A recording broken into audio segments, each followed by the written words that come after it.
Hi అండి, అందరికీ నమస్కారం. నేను మీ Revathi. Welcome to RK kitchen and blogs.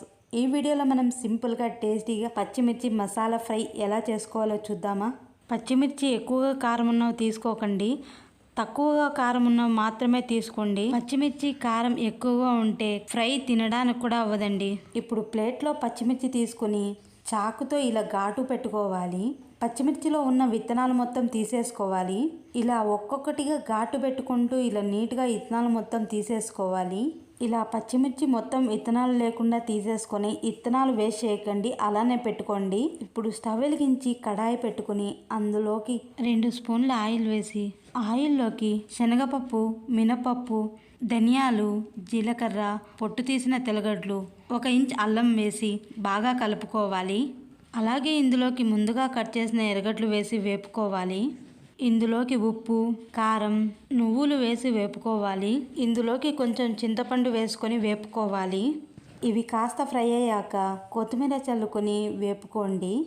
ఇప్పుడు స్టవ్ ఆఫ్ చేసుకొని ఇవి కాస్త చల్లారాక మిక్సీ జార్ తీసుకుని మిక్సీ జార్లోకి వేసుకుని అందులోకి నీళ్లు వేసుకోవాలి.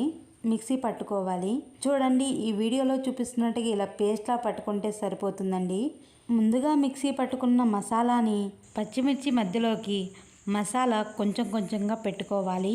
ఇక్కడ ఉన్న పచ్చిమిర్చికి మొత్తం ఇలానే మసాలా పెట్టుకోవాలి. ఈ మసాలాలోకి కాచి చల్లార్చిన పాలు వేసుకుని బాగా కలుపుకోవాలి.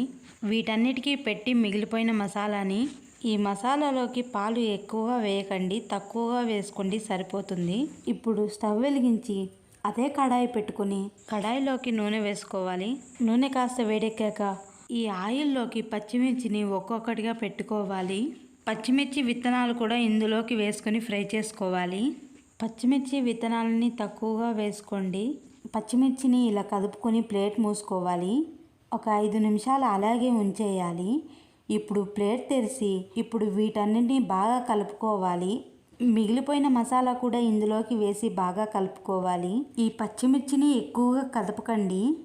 మసాలాలో ఉన్న ఆయిల్ మొత్తం పైకి తేలాక గరం మసాలా వేసుకొని కలుపుకోవాలి. ఇప్పుడు చివరగా కొత్తిమీర చల్లుకొని మరొకసారి కలుపుకొని స్టవ్ ఆఫ్ చేసుకుంటే సరిపోతుందండి. వేడివేడి అన్నంలోకి తింటే చాలా బాగుంటుందండి. టేస్ట్ అయితే సూపర్గా ఉందండి. అంతేనండి, పచ్చిమిర్చి మసాలా ఫ్రై రెడీ అయిపోయింది.